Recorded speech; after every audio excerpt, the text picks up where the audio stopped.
Então, a respeito da minha trajetória acadêmica, de fato é uma trajetória que transita entre artes e filosofia, né? Esse sempre foi o meu desejo, o meu interesse. Eu já tinha interesse por história da arte. Quando eu iniciei a graduação, eu acabei, inclusive, fazendo a graduação em filosofia, porque não havia em São Paulo ainda uma graduação em história da arte, né? Quando eu iniciei os meus estudos. Hoje em dia existem, já faz bastante tempo que esses cursos existem. Então eu sempre tive esses dois interesses, né? Ao final da minha graduação, eu fiquei com muito desejo de estudar de maneira longa e aprofundada a obra de um artista, né? Então eu queria ter essa experiência, digamos, essa formação, não é? De fazer esse embate realmente, um estudo da obra de um artista e não fazer novamente o que eu havia sido treinado para fazer na graduação, que é a leitura e interpretação sistemática de textos, né? De textos teóricos, que é o que a gente aprende na graduação em filosofia. Então eu acabei estudando a Louise Bourgeois, que é uma artista que me interessou por uma série de razões. Enfim, é uma artista que tem uma trajetória muito ampla, muito variada, que atravessou diversos períodos da história da arte do século XX, e teve uma interação muito produtiva com cada um desses períodos. A obra dela foi se transformando, que é muito interessante. É uma artista que escreve também, né? Que escreveu também. Então, essa relação entre obra plástica e obra literária também me interessava. Então, fiz esse estudo a respeito da Louise Bourgeois e atualmente eu estou concluindo uma tese a respeito do Georges Bataille, que, por outro lado, é um filósofo artista, digamos assim, né? Um filósofo escritor, né? Enfim, é um filósofo que tem uma relação muito estreita com as artes visuais e com a literatura, que constrói o seu pensamento dessa maneira, né? E que pensa a respeito das artes e da literatura também, não é? Além de ter um fazer filosófico que é muito próximo às artes. Então eu sempre me senti bem aí nesse trânsito entre artes e filosofia. Enfim, é um pouco como eu consigo pensar. Enfim, eu consigo pensar melhor, né? Cada um pensa de um jeito, né? Eu penso melhor se eu tenho um trabalho de arte diante de mim, assim.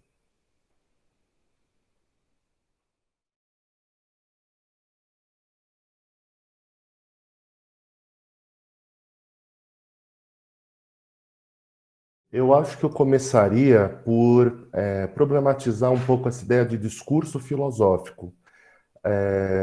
Eu falaria mais na filosofia mesmo, né? A filosofia como uma forma de pensamento, né? Como uma forma de pensar, né? É um jeito de pensar, né?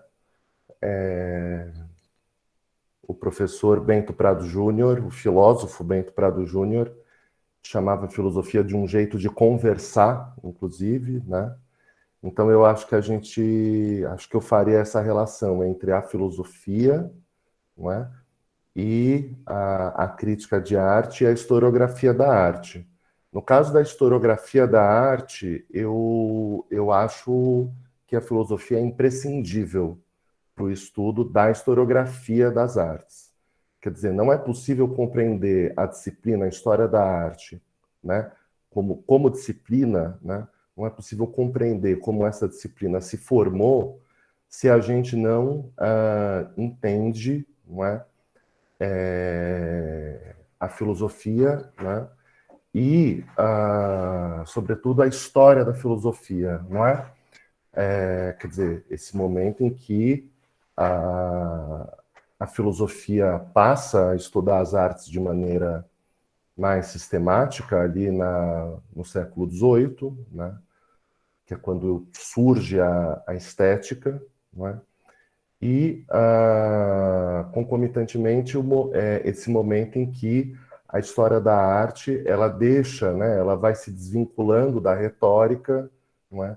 E ela vai buscando, paulatinamente, se autonomizar nos séculos posteriores. Então, esses movimentos, né, dentro do pensamento ocidental, que se dão de maneira concomitante, eles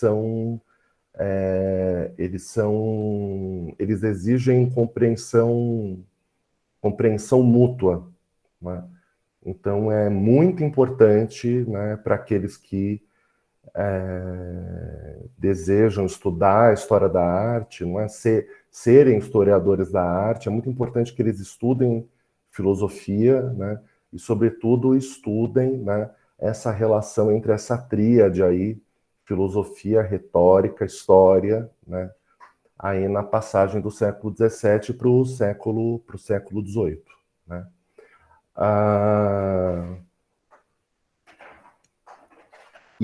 Bom, e aí já respondendo a segunda parte da sua pergunta, eu acho que a gente tem esse movimento de formação do que a gente entende por crítica de arte, né? Que é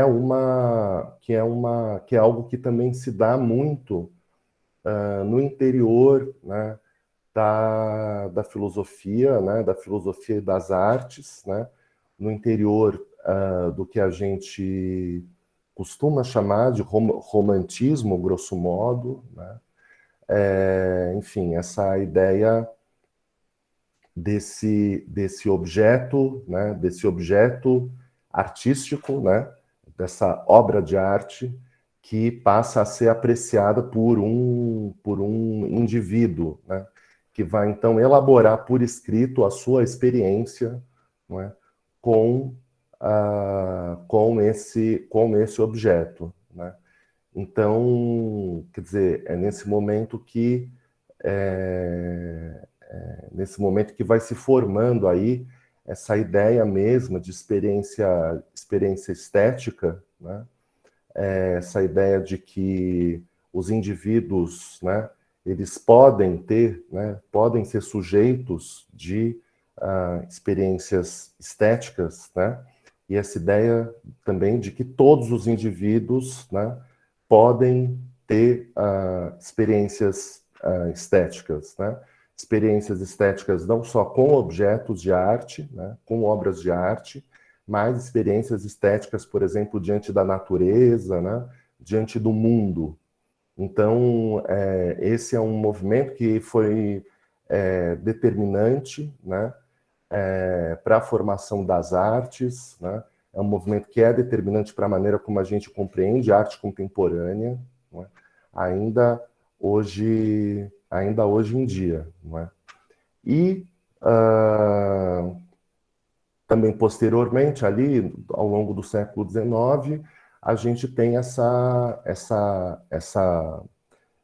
ideia de que a filosofia pode se relacionar com as artes, não apenas no sentido da criação de estéticas, né, de teorias estéticas, de teorias, enfim, gerais e universais a respeito das obras de arte, mas essa ideia de que existe uma filosofia da arte, né? Uma filosofia da arte. Então, haveria, né, uma filosofia que seria imanente às artes, né? Uma filosofia que seria imanente aos objetos de arte, às obras de arte, às formas artísticas, né? Então existe toda uma gama de autores, né, que passa a se debruçar, né, a respeito desses conteúdos filosóficos, né, imanentes às obras de arte, não é? Então a gente tem então essa ideia forte, né, da arte como uma forma de pensamento, uma forma de pensar, né? Assim como a filosofia é uma forma de pensar, né? E as ciências, por exemplo, as ciências naturais, etc., e as ciências exatas, as matemáticas, também são formas de pensar, a gente teria as artes como uma forma de pensar também, né? Então, existem muitos autores que vão se debruçar, né, que vão explorar as artes dessa maneira, né? Um desses autores, que é o autor ao qual eu me dedico nesse momento, é o Georges Bataille, foi o Georges Bataille, que foi não só um filósofo, um pensador, mas um artista também, né? Um escritor, um novelista, um romancista, né? Que,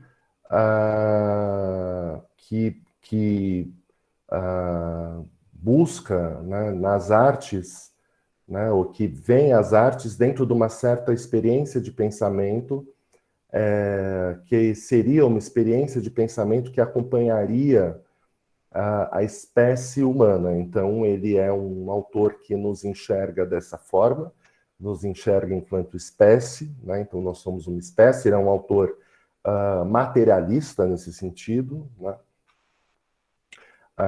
Aí algum naturalismo também, né? Um pouco na esteira do Freud, né? Do Nietzsche, do Freud, principalmente, que são dois autores que foram fundamentais para a formação dele, não é? E então ele passa a enxergar as artes como um enigma, né?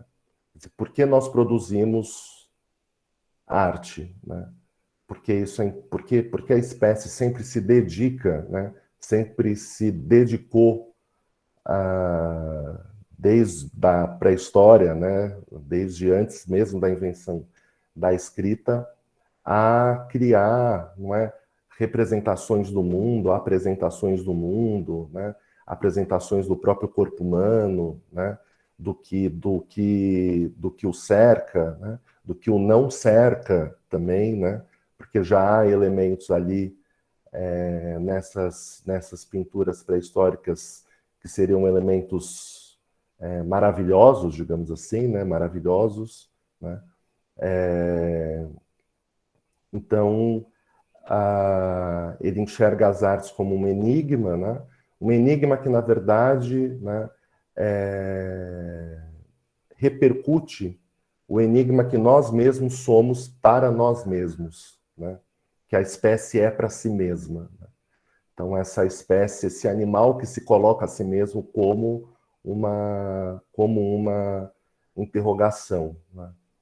E, enfim, também citando questões mais contextuais, né, ele não está sozinho nesse momento, né, essa é uma experiência que vários autores, filósofos, artistas, ali no começo do século XX, né, se colocam, né, é um momento de uma transformação muito aguda, né, na história da arte ocidental, de muita transformação, né, de transformações radicais mesmo, né, de experimentação de fato radical, né, de você colocar a arte, a não arte na arte, né, de você buscar uma arte que não apenas represente o mundo, né, mas apresente o mundo, né?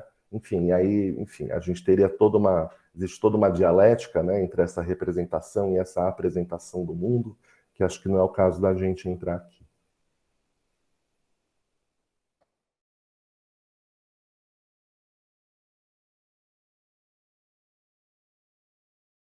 Me parece que, na verdade, a teoria da arte, né, digamos, a história da arte, a filosofia da arte, né, elas são imprescindíveis para o exercício tanto da crítica de arte quanto para o exercício da curadoria de arte, né? Uma vez que essas duas atividades, né, elas exigem embasamento, né, daquele que as pratica, né? Elas exigem uma compreensão profunda daqueles que a pratica, né? E justamente porque elas são práticas, né? Elas são sobretudo práticas, elas não são teoria, né? e elas não são filosofia da arte, elas não são história da arte, né? Então, o profissional que se põe a escrever um texto de crítica de arte, né? E aí eu estou falando menos, não sei se é exatamente a isso que você se referia, mas eu estou pensando menos na crítica de arte acadêmica, né, das revistas universitárias, mas eu estou pensando mais na crítica de arte como um gênero de jornalismo mesmo, né, essa ideia de, enfim, dessa crítica feita ali no calor da hora, né, dessa avaliação crítica do que está se colocando ali, do que está acontecendo ali dentro de um determinado circuito cultural, né, essas práticas, né, elas exigem esse embasamento, porque justamente é necessário que o profissional ele vá a campo bem equipado, né? Equipado de de recursos, digamos assim, né? De lentes, de diferentes lentes, enfim, de diferentes instrumentos, né? Para conseguir dar conta ali do que tá ocorrendo, né? Então, nesse sentido, a, eu diria que crítica e curadoria são dissociadas da teoria da história e da filosofia da arte, no sentido de que são, enfim, são práticas, né? Há uma praxis ali, né? Então, mas isso não significa que essa prática não exija, não é? essa teoria, né? Essa teoria da arte. Não é? Existem diversas questões, vamos dizer assim, de existem assim economias distintas, não é? Há uma economia ali no texto da crítica, né? Uma economia ali que precisa ser respeitada, não é? Entre, digamos assim, a descrição das obras de arte, né? Ah, enfim, eventualmente algum conceito que seja mobilizado, né, a partir dessa descrição, né, do trabalho de arte, a partir desse confronto direto com a obra de arte, né, e também, enfim, e também os aspectos judicativos da crítica, né, que me parecem ser imanentes também à crítica de arte, né. Eu não acho que seja possível dissociar essas duas coisas, né? A crítica de arte, ela não me parece que ela pode ser apenas, digamos, descrição e análise, né? Mas você precisa dizer por que você está fazendo aquilo, né? Qual a relevância, né, de se fazer aquilo, né? E a curadoria, então, nem se fala, né? Existem diversos elementos que precisam ser levados em conta, né? Elementos institucionais, arquitetônicos, de iluminação, né? A própria natureza do texto na curadoria, né? Eu acho que o texto, os famosos textos de parede, né? Me parecem que são um outro gênero ainda de texto, né? Que não é o texto de crítica, né? E nesse sentido a curadoria não necessariamente se confunde com o exercício da crítica. Acho que a curadoria ela tem assim outra razão de ser, né? Ela atende a outras necessidades, né? Então, enfim, existe uma dinâmica entre entre todos esses elementos que é uma dinâmica fina e delicada, assim.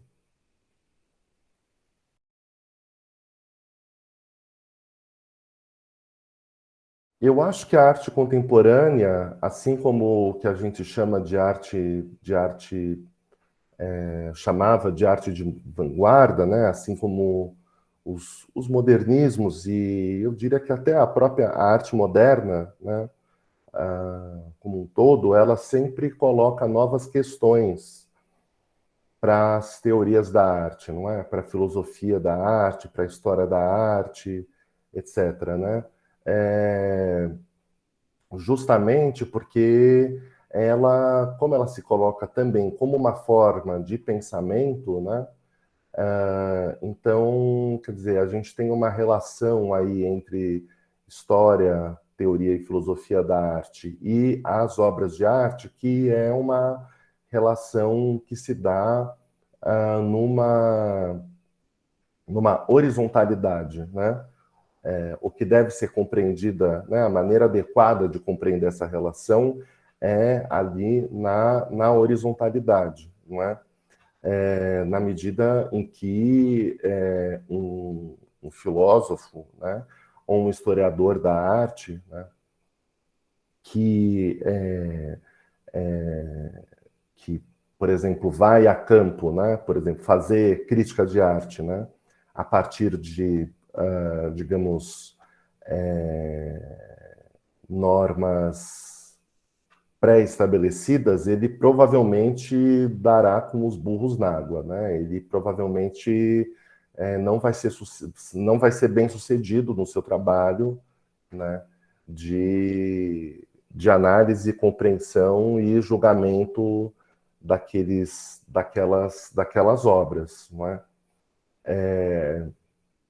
Quando a gente fala de arte contemporânea, a gente está falando de um período bastante longo, né? Então é um termo que vem sendo usado e que vem crescendo, né? Então a gente está falando de trabalhos dos anos 80, dos anos 90, da primeira década dos anos 2000, agora, né, dessa segunda década, né, na qual a gente está, né, entrando. Então eu acho que várias transformações se colocaram aí, não é?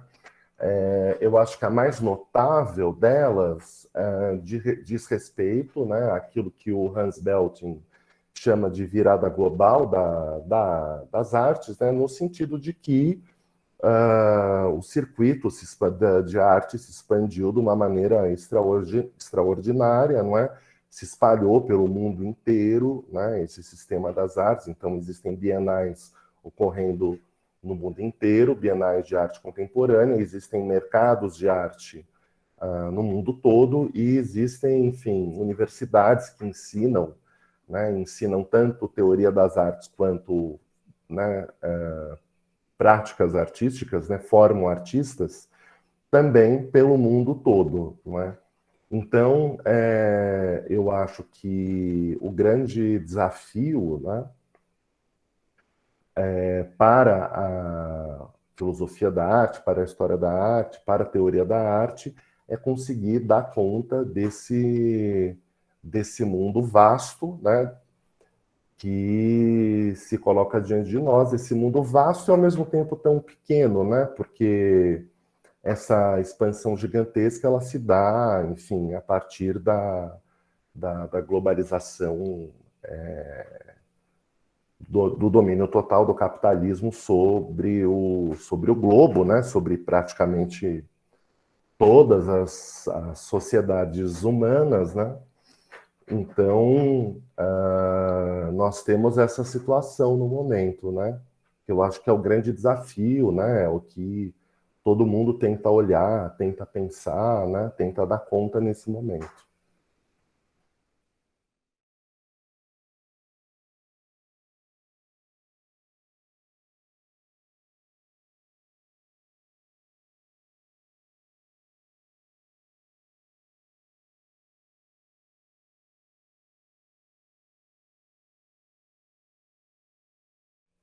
Eu acho que a primeira questão que eu gosto sempre de pontuar, toda vez que eu falo a respeito desse assunto, é a seguinte: faz muito pouco tempo que os artistas podem se expressar sem a coação de censura prévia estatal, né?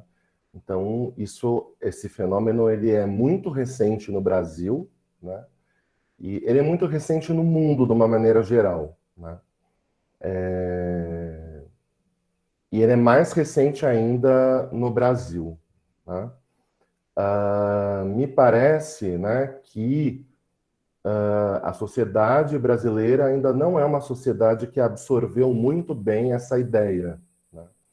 Eu acho que nós somos uma sociedade que ainda é bastante tolerante à ideia de uma censura estatal, mesmo porque ela sempre existiu até 1988, né, até a nossa última Constituição.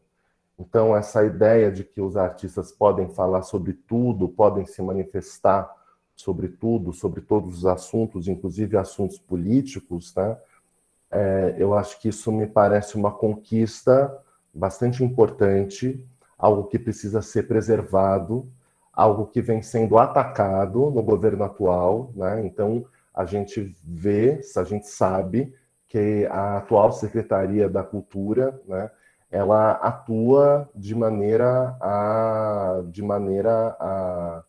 tentar censurar obras de arte, né? A gente vê isso acontecendo, e isso é ilegal, isso é inconstitucional, né? Então, é muito grave isso que está acontecendo, é muito grave esse momento no qual a gente está vivendo, né? Bom, dito isso, eu acho que a gente pode tentar entender um pouco o que é essa politização das artes, né? De que maneira ela tem se dado pelo menos aqui no Brasil, né? Você comentou da minha atuação institucional, né?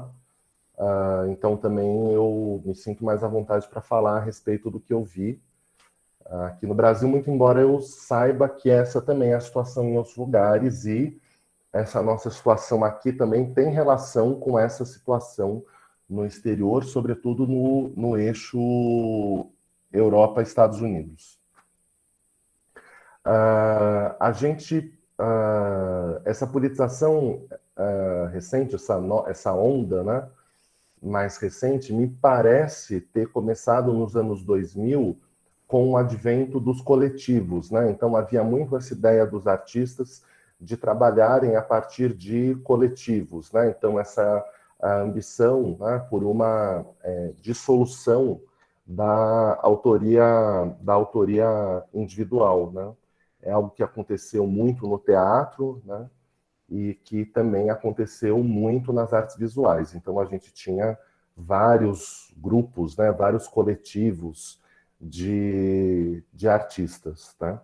Então essa politização, ela também eu acho que ocorre a partir de uma absorção aqui no Brasil, né, de certas práticas, né, institucionais e curatoriais também, que vinham acontecendo na Europa e nos Estados Unidos, né, que a gente pode exemplificar na estética relacional do Bourriot, né, que é um livro do final dos anos 90, né, de 99, se eu não me engano, 98, 99, mas que acho que foi traduzido para o português só no final só ali por 2008, eu acho que esse livro foi traduzido para o português, não é? E o Bourriot, ele tem uma ideia, né, de que as práticas artísticas, né, elas poderiam criar ali interstícios de sociabilidade, né, que se dariam ali momentos de sociabilidade, né, micro-utopias que ocorreriam ali dentro do próprio mundo da arte, né, portanto, dentro do ambiente institucional da arte, né, e que esses interstícios eles poderiam gerar, digamos assim, uma nova forma de atuação política dos artistas, né? Esse artista que trabalha com o público, né? Com a comunidade, junto ao público, etc, etc. Né?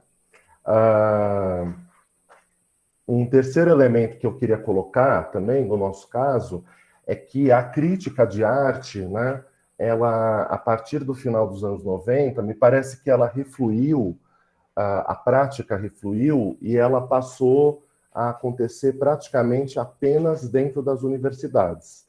Então, os grandes veículos de imprensa, eles diminuíram bastante o espaço dado, né, à prática da crítica de arte, né, o que, em alguma medida, para alguns artistas, foi até comemorado por alguns artistas, já havia artistas mais velhos até comemorando isso, na medida em que você não tinha aquela figura, né, autoritária, enfim. Né, muitos desses críticos, de fato, se comportavam de maneira autoritária, né, mas o fato é que eles faziam ali a crítica, né, ou seja, esse exercício público, né, de organização, análise e julgamento de uma determinada experiência estética que eles tiveram numa determinada exposição. Né? Então, a crítica ela é importante muito menos, né, pela concordância que a gente pode ter, né, pode ter ou não, com o crítico que nós estamos lendo, né? Mas na medida em que ela nos leva, digamos, a emular esse trabalho, né? De organização e análise da nossa própria experiência com os trabalhos, né? Então, e no sentido também de fazer de maneira organizada enfim, de fazer com que o próprio artista também conseguisse, né, consiga ver o seu trabalho por outro ângulo, né, pelo ângulo não daquele que criou aquele trabalho, né, mas entender como esse trabalho pode ser apreciado coletivamente, publicamente, portanto, né. Então, isso é algo que foi esvaziado, né? Esse espaço foi sendo cada vez mais reduzido, né? O jornalismo cultural ele passou a se, ao meu ver, a se interessar muito mais pelas questões institucionais, né? Então, ele passou a olhar muito mais para as questões institucionais dos museus, das instituições de arte, o que também é importante, diga-se de passagem, né? Concomitantemente, nós também temos um processo que é muito bem descrito num livro de uma autora taiwanesa, que me foge o nome agora, mas é um livro chamado A Privatização da Cultura. Foi publicado pelas edições do Sesc e pela editora Boitempo, né? Nesse livro, a autora, ela é radicada no Reino Unido, se eu não me engano, ela descreve de maneira muito aguda, né? Mobilizando muitos elementos, né? Inclusive documentos e coisas assim, como o setor da cultura, né, e das artes ele foi sendo, desde os anos 80, privatizado. Né? Então, como, né, na verdade, os órgãos públicos, né, e o Estado ele foi se retirando da vida cultural das sociedades, que passou a ser ocupada, né, ali pelas empresas, né, pela filantropia, etc., não é? E, enfim, me parece que isso ocorreu no Brasil também, né? Claro que a gente precisaria aclimatar um pouco essa teoria, porque nós não temos no Brasil uma filantropia robusta, né? Nós temos uma filantropia muito, muito tímida, né? Na verdade, o que nós temos no Brasil são mais os departamentos de marketing das empresas investindo ali nas instituições, nos centros culturais, né? E, enfim, que no fundo é o que também passou a ocorrer nos Estados Unidos, e, enfim, e na Inglaterra, enfim, porque essa filantropia familiar também tem diminuído de maneira significativa, né? Então, me parece que todos esses elementos juntos, né, eles criaram um caldo que o professor Ricardo Fabrini chama de maneira muito adequada, né, de sociabilidade glamourizada, né, no qual a gente tem, na verdade, esses instantes de participação, né, esse trabalho do artista junto ao público, né, a gente tem esses interstícios aí fetichizados, né, transformados em fetiche e transformados em commodities, né, commodities que são valiosas, né? Commodities que servem a interesses econômicos, não é? De uma certa elite financeira, não é?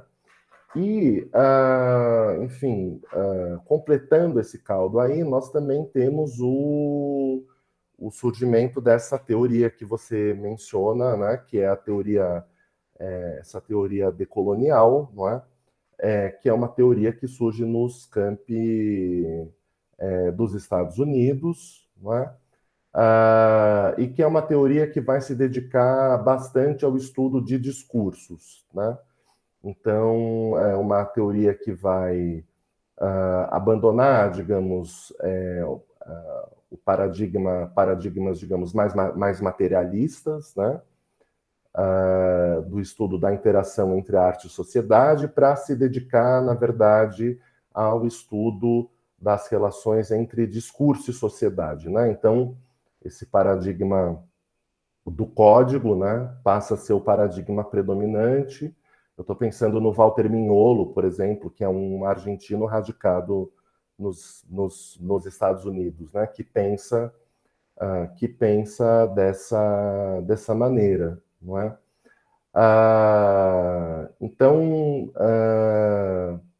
mas enfim, esse foco no discurso, ele me parece insuficiente, né? Não só insuficiente para dar conta das relações entre arte e sociedade de maneira consequente, como ele acaba, ainda que não intencionalmente, não é?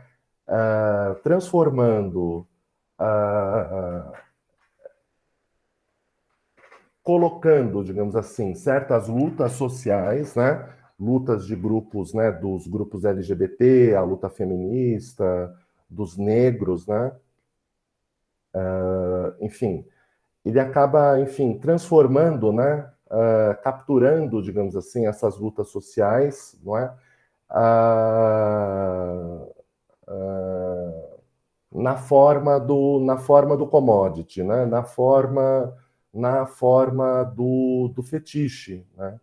Então, basta a gente ver, por exemplo, o que aconteceu com uma palavra de ordem super importante do movimento negro, que é a ideia de woke, né? De acordar, né? Enfim, de artistas, a Erykah Badu, se eu não me engano, vários artistas importantes, né?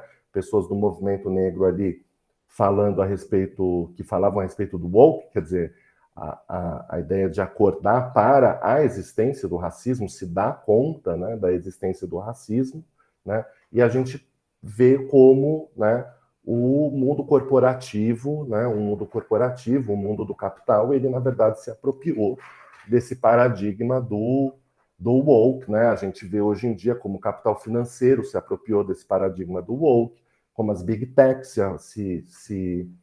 se apropriaram desse paradigma do woke, né? Como, enfim, ele foi como ele foi absorvido dentro dessa subjetividade que a gente poderia chamar de uma subjetividade neoliberal, né? De uma subjetividade neoliberal do sujeito como empreendedor de si mesmo, né? Enfim, visto a partir do paradigma da produtividade, né? Então, enfim, aí a gente tem toda essa constelação de vocabulários aí, né? Então, quer dizer, isso tudo que é problemático, né, já nos Estados Unidos e na Europa, né, digamos, no mundo mais rico, já é problemático, né? Aqui, né, onde nós temos uma estrutura, uma estrutura acadêmica, uma estrutura museal, né, institucional das artes frágil, né? Aqui, enfim, o efeito disso me parece que é ainda mais negativo, né? É ainda mais negativo. Eu acho que ele tem se traduzido num anti-intelectualismo, né? Então a gente está no momento aqui no Brasil bastante anti-intelectualista, o anti-intelectualismo mais notório que nós temos é o da direita, né, que está no poder, né? Mas esse anti-intelectualismo ele também aparece, por exemplo, nas artes, em algumas manifestações que se pretendem, digamos assim, de esquerda, né? Embora elas me pareçam, enfim, elas seriam de esquerda dentro de uma régua norte-americana ali, né?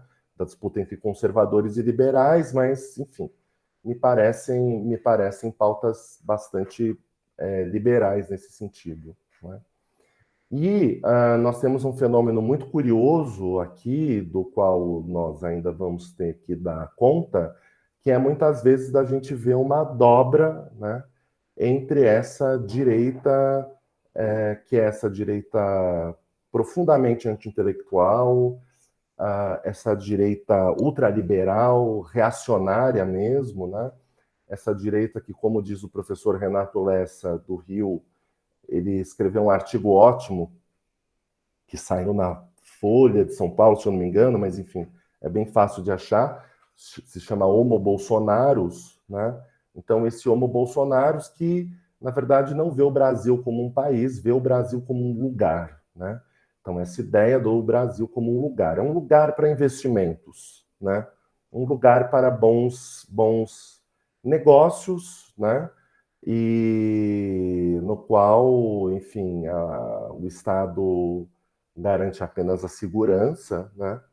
Ou às vezes nem isso, porque você também pode privatizar a segurança, né? Na forma de milícias, né? Ou na forma de empresas, não é? De empresas de segurança, né?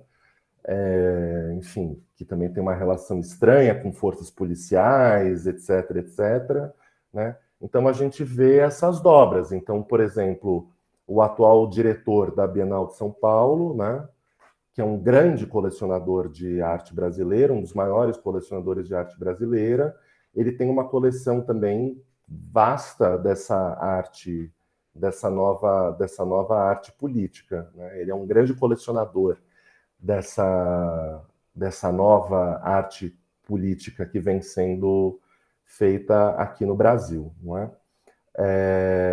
Eu cheguei a ver, houve uma exposição no Tomiotaki, já faz tempo, e eu sei que o ano passado, ou esse ano, não me lembro, ele também fez uma exposição da coleção dele no, no Rio, né? Essa exposição eu não vi porque eu estou em São Paulo. Então, enfim, que é isso, é esse cidadão que, enfim, tem declarações dele aí na Folha e tal, a respeito de como ele teve esperanças no Bolsonaro, né, votou no Bolsonaro, né, recentemente apareceu uma outra foto dele, ele com outros empresários bastante reacionários, né, que eu não vou ficar citando o nome aqui, porque eu não quero ficar dando cartaz para essas pessoas, né? Mas esses que são justamente esses que financiam aí toda essa ultradireita, né? As fake news, etc, etc, não é? Essa lógica, né, toda, enfim, algumas pessoas, alguns artistas, principalmente, né, tanto do movimento LGBT, quanto do movimento negro, quanto do movimento feminista, etc., artistas, né? Eu sou um pesquisador LGBT, diga-se de passagem, né?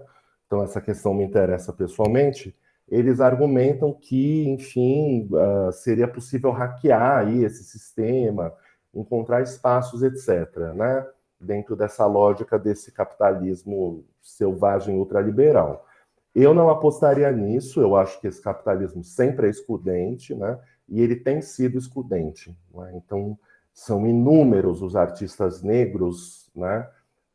LGBTs e, enfim, de todas essas minorias, né? Que não são convocados para essas exposições, enfim, que têm acontecido, enfim, que não, né? Não têm suas obras compradas por essas coleções, né? Etc. Então, digamos, você me perguntou do lado negativo e do lado positivo, né? Então, eu vou falar um pouco do lado positivo para a gente conseguir terminar a nossa conversa num tom maior e não num tom sombrio, né? a expansão do ensino de artes, né? Do ensino de artes no Brasil, do mercado de artes no Brasil e dos museus e instituições de artes no Brasil na primeira metade, na primeira década dos anos 2000, né, ao longo do final dos anos 90, ali nos anos 90 e nesses primeiros anos, foi notável, né? Foi notável, não é? E foi nessa expansão, né, sobretudo do ensino de artes, né, nessa maior acessibilidade das artes, né, que justamente a gente começa a ter pessoas das ditas minorias, né, digo ditas porque, enfim, os negros não são minoria, não são uma minoria no Brasil, eles são uma maioria, na verdade, né? Então a gente tem essa maior, né, a maior parcela da população que consegue, passa a ter acesso, né, passa a poder frequentar museus e passa a poder estudar arte, se tornar artista, se tornar curador, se tornar crítico, se tornar pesquisador, se assim desejar, né? Isso foi fruto de décadas e décadas de luta, não é, desses movimentos sociais, não é? Então, isso tudo é muito positivo, né? Que haja, que essa gente, né, que a maior parte da população brasileira, para a gente usar o termo exato, né, possa participar desse mundo das artes, né? Eu acho que essa é uma direção que é a direção que nós queremos, né? Mas eu me pergunto, não é, se esses agentes, né, que no momento buscam fetichizar enfim, e comoditizar, não é? E explorar, inclusive financeiramente, não é? Essas identidades todas, né? E eles exploram não só o trabalho dos artistas, desses artistas, mas a própria imagem desses artistas, o corpo desses artistas, né? Eu me pergunto se eles se preocupam com a permanência desses artistas no mundo das artes, né? Então, a permanência diz respeito à criação, né, de mecanismos que permitam, né, a esses artistas continuarem as suas pesquisas, aprofundarem as suas pesquisas, melhorarem as suas pesquisas, não é? Entenderem quais são as suas questões e não apenas, né, ficarem aí atendendo a demandas político-institucionais, não é? E de marketing, principalmente, não é? Então, me parece que essa é a tarefa, né, que nós temos, que a gente tem por fazer, né?